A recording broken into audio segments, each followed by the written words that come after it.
Bienvenue sur Travailler et vivre en Suisse, le seul podcast entièrement dédié à l'emploi et à l'expatriation en Suisse. Nous vous aidons à mieux comprendre la Suisse et à concrétiser votre projet professionnel avec des conseils et des infos pratiques. Résidents, expatriés, frontaliers, écoutez dès maintenant notre spécialiste, David Talerman. Savez-vous ce qui se passe dans la tête d'un recruteur en Suisse spécialisé dans l'ingénierie et la finance? Moi non plus, mais nous aurons la chance aujourd'hui d'en savoir un peu plus, car j'ai le plaisir d'accueillir Clémence Marin, chargée de recrutement senior chez VIT Partners, un cabinet de recrutement basé à Genève. Clémence a suivi des études juridiques orientées en droit du travail. Elle s'est ensuite dirigée vers le recrutement, d'abord à l'international, puis en Suisse. C'est une spécialiste du recrutement de candidats dans l'ingénierie et la finance, et elle accompagne aujourd'hui les entreprises et les candidats pour des missions temporaires ou des postes fixes. Alors Clémence, merci d'être venue, enfin merci en tout cas d'être là pour ce rendez-vous. Que pouvez-vous nous dire sur l'état du marché dans votre secteur, l'ingénierie et la finance en Suisse romande aujourd'hui? Alors, merci de m'inviter. Je suis ravie de pouvoir échanger avec vous. Et pour répondre à votre question, mais je dirais que le marché est assez dynamique sur le secteur de l'ingénierie. On a beaucoup de demandes de la part des bureaux d'études, des entreprises générales ou des offices cantonales. Donc, beaucoup de demandes en ingénierie. Et donc, à nous de rechercher les meilleurs profils sur ces emplois-là. Et sur le marché de la finance, on a connu un petit ralentissement sur la période le plus fort de la crise sanitaire, où là, on avait un peu moins de demandes, mais on voit que depuis début 2022, là, ça reprend bien avec, encore une fois, des fortes demandes en recrutement. Merci Clémence. Effectivement, ouais, des marchés bien dynamiques. En tout cas, c'est toujours agréable, j'imagine, quand on est recruteur, d'avoir la possibilité de bien exercer son métier. Alors, il y a la question en fait qui se pose justement dans la relation entre un recruteur et un candidat, de finalement jusqu'où va la relation. Moi, j'aimerais savoir en fait, est-ce qu'il faut créer en fait, alors évidemment, on va créer une relation avec un recruteur, mais est-ce qu'il faut l'entretenir cette relation en fait? Quel est le niveau d'échange, de relation qu'on doit avoir avec un recruteur quand on est un candidat? Je dirais que selon moi, c'est important de créer une relation avec le recruteur, c'est-à-dire de bien connaître son interlocuteur, d'être transparent avec lui pour vraiment lui faire part de ses attentes, de nos attentes professionnelles, de ce qu'on recherche, du type d'entreprise qui pourrait nous intéresser. Donc, pour moi, c'est important qu'il y ait un vrai partenariat, un vrai climat de confiance qui s'installe entre le recruteur et le candidat. Et donc, c'est donnant-donnant, c'est-à-dire que le candidat, pour moi, doit tenir au courant le recruteur de tout changement dans sa situation, mais aussi voilà, si ses recherches évoluent, s'il a des pistes qui avancent. Et le recruteur, lui aussi, pour moi, doit être transparent avec le candidat sur les processus de recrutement, sur également les conseils qu'il pourrait lui donner pour améliorer ses candidatures. Après, donc des échanges, il y en a beaucoup, surtout au début, je trouve, du processus de recrutement pour vraiment faire un point sur tous les éléments que j'ai pu citer auparavant. Mais une fois que tous ces éléments sont connus par le recruteur, pour moi, il n'y a pas besoin non plus de le relancer toutes les semaines pour lui demander où ça en est. Faites confiance aussi au recruteur, il a votre profil, il connaît vos attentes, donc c'est bien de le rappeler de façon régulière, mais je dirais une fois toutes les 2 semaines ou tous les mois, ça me semble bien suffisant. Merci Clémence. Donc en fait, si je comprends bien, c'est vraiment, voilà, faut vraiment vous envisager comme un allié en fait, hein, vraiment un vrai partenaire d'ailleurs, un allié. Tout à fait. Oui, oui, c'est vraiment le recruteur qui peut aider le candidat à trouver un emploi, mais également le candidat en étant disponible pour le recruteur et vraiment en lui indiquant ce qu'il recherche et voilà, les deux agissent main dans la main. Alors, en tant que recruteuse, enfin, je sais pas comment on dit, oui, recruteuse, recruteur, quels Oui, sont les deux mots. ouais, on est devant, oui. Oui. Quels sont finalement les outils que vous, Clémence, à titre personnel, en fait, vous utilisez pour chasser vos candidats? Comment vous arrivez à attraper des candidats? Alors, il y a plusieurs outils qu'on utilise. Mais tout d'abord, on va faire appel à notre réseau, au vivier des candidats qu'on connaît pour voilà, les appeler, savoir si eux seraient intéressés pour une nouvelle opportunité et puis sinon faire jouer aussi la cooptation. Peut-être que le candidat qu'on appellera ne sera pas à l'écoute du marché, mais dans son réseau, il connaît peut-être quelqu'un qui pourrait être intéressé. Donc, le réseau, c'est pour moi le premier outil qu'on peut solliciter. Et puis ensuite, il y a les job boards. Donc, les job boards qui sont sur Suisse, en tout cas, JobUp est vraiment largement répandu. Et sinon, LinkedIn. LinkedIn, c'est vraiment le réseau numéro un pour déjà avoir de la visibilité sur l'offre d'emploi, donc publier une offre.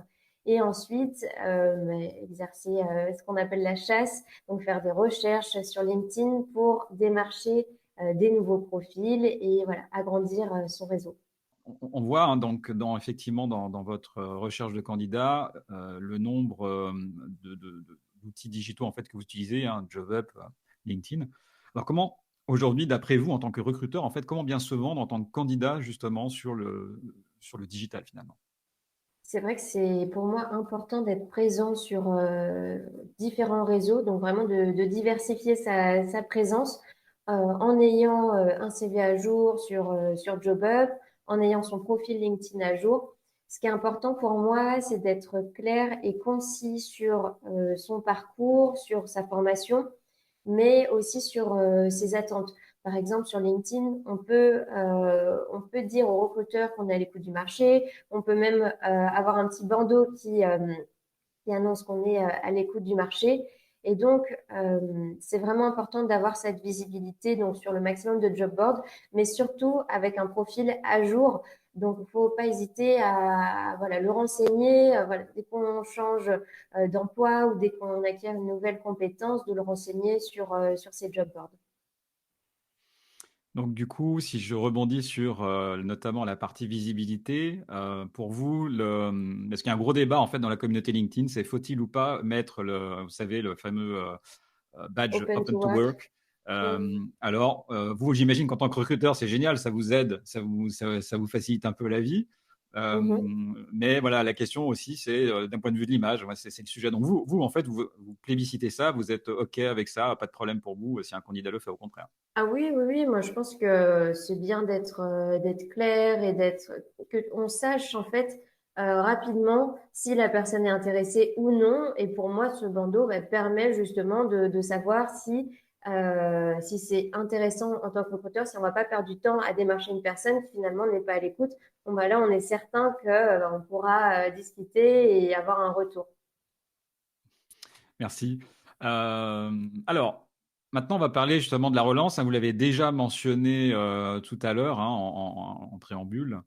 On va prendre le cas où vous avez donc un candidat avec qui vous avez un échange. Comment ça se passe? Est-ce que vous lui donnez des instructions pour vous relancer en lui disant bah, écoutez, je reprends contact avec vous dans tant de temps, ou est-ce que vous ne dites rien? Et qu'est-ce qui se passe en fait si on vous relance trop tôt ou trop tard? Enfin voilà, en gros, comment vous prenez-vous en tant que recruteur le fait qu'on vous relance? Alors, moi, j'essaye d'être transparente sur les différentes étapes du processus de recrutement. Donc, indiquer pardon, au candidat quand est-ce qu'il aura un retour, que ce soit le mien ou celui de l'entreprise qui pourrait être intéressé pour le recevoir. Donc voilà, je lui dis sous une semaine, je reviendrai vers vous pour vous annoncer à la suite du processus de recrutement. Et je les invite à ce moment-là à pas hésiter à me relancer s'ils ont des questions, si voilà, il y a d'autres points qui sont importants pour eux et qu'ils souhaitent évoquer avec moi. Voilà, de vraiment pas hésiter à me recontacter sur ce délai. Et puis, non, moi, je suis plutôt favorable au fait que les candidats relancent. Pour moi, ils sont partie prenante au processus de recrutement. Donc, voilà, ne pas hésiter à rappeler, à avoir des nouvelles, surtout si le recruteur a dit qu'il revenait vers eux sous 10 jours et qu'il ne le fait pas. Pour moi, il est d'autant plus légitime à rappeler. Et puis, vraiment, oui, tenir au courant le recruteur, notamment s'il y a un événement important dans sa vie professionnelle, comme voilà, une piste qui s'accélère ou finalement le candidat qui a plusieurs offres en parallèle, c'est important qu'il puisse tenir au courant le recruteur. Après, si sa situation n'évolue pas, bon là, il n'est pas obligé de relancer toutes les semaines, hein, sinon ça peut être un peu lourd côté recruteur. Mais voilà, enfin, pour moi, c'est un vrai échange et encore une fois, une relation de confiance entre le recruteur et le candidat. Merci Clémence. Et la relance, alors, c'est plutôt téléphone, plutôt mail. Enfin, qu'est-ce qu'il faut privilégier dans ce cas-là? Les deux peuvent être intéressantes. Peut-être un mail, et puis si vous n'avez pas de réponse, un petit coup de téléphone. Mais oui, pour moi, les deux sont pertinentes. Merci. Alors, on va parler maintenant des annonces, hein. Vous, en tant que cabinet de recrutement chez Vite Partners, vous postez évidemment des annonces, ce que font tous les cabinets. Euh, Déjà, alors peut-être une première question toute simple, en fait, dans les annonces que vous postez, en fait, vous recevez combien de candidatures? Est-ce qu'il y a une règle générale? Est-ce que ça dépend vraiment du profil? Enfin, quel est le retour, en fait, à peu près, juste pour nous informer comme ça? Je dirais que ça varie vraiment beaucoup, beaucoup. Et même quand nous, on publie une annonce, on ne sait pas combien on aura de retours. On sait que sur des offres en IT, en informatique, on a très peu de retours, très peu de candidats qui postulent. Donc, je dirais moins d'une dizaine. Et après, sur des postes un peu plus support, là, on peut avoir entre 20 et 30 retours de candidats. Donc, vraiment, ça varie. Et sur des postes très pénuriques, on peut avoir zéro postulation. D'accord. Bon, ouais, ouais, mais en fait, là, vous êtes vraiment sur des chiffres extrêmement raisonnables, hein, par rapport à ce que parfois on peut voir. C'est vrai. Mm. C'est vrai. Après, je pense que tout dépend de l'offre qu'on postule et des prérequis qu'on demande dans l'annonce. Plus on va être généraliste, plus on aura des retours. Ouais, forcément. Alors du coup, bah, on va parler justement de cette annonce, hein, de comment elle est faite. Justement, en tant que candidat, on se pose toujours la question de savoir est-ce que je peux répondre ou pas. Mhm. Vous voyez, parce qu'on se dit, voilà, bah, non, bah, là, j'ai pas tous les critères. Ou alors, bah, là, au contraire, je les ai. Enfin bref. Alors, quand on a tous les critères, évidemment, on répond. Mais la question, c'est plus quand on les a pas tous, qui est, à mon avis, la plupart du temps quand même. Mhm. Alors, en fait, c'est quoi la limite? Vous, en tant que recruteur, finalement, si vous avez 10 must-have, enfin 10 compétences Mhm. requises, à partir de, alors je prends cet exemple de 10, hein, mais c'est une base de réflexion, à partir de finalement de combien on peut, en tant que candidat, se permettre de postuler sans que finalement ce soit pour vous quelque chose d'inutile, quoi. Mhm.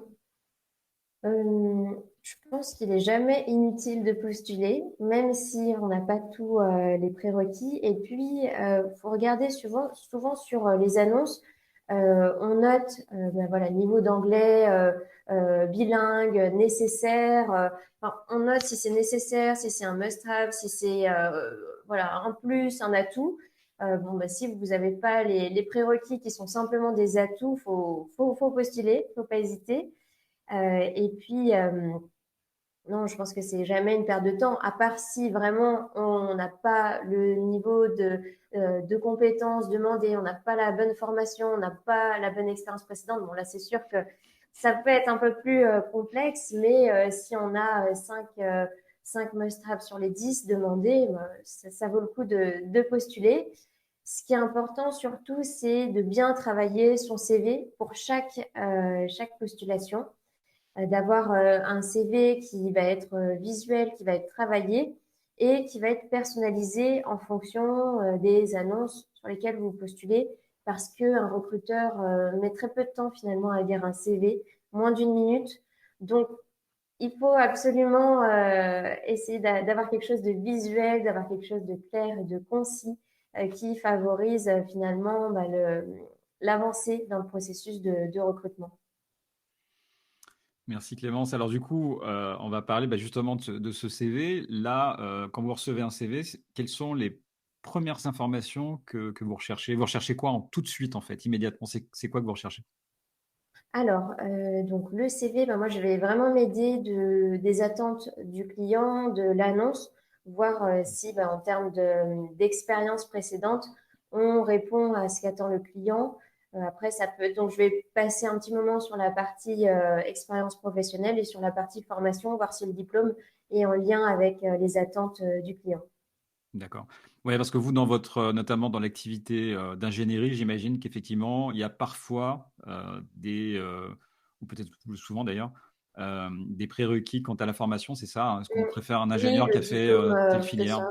Le diplôme d'ingénieur ou le diplôme, le CFC de dessinateur, ça va être souvent un prérequis dans ces métiers-là. Et puis, l'expérience professionnelle qui est vraiment pas à négliger.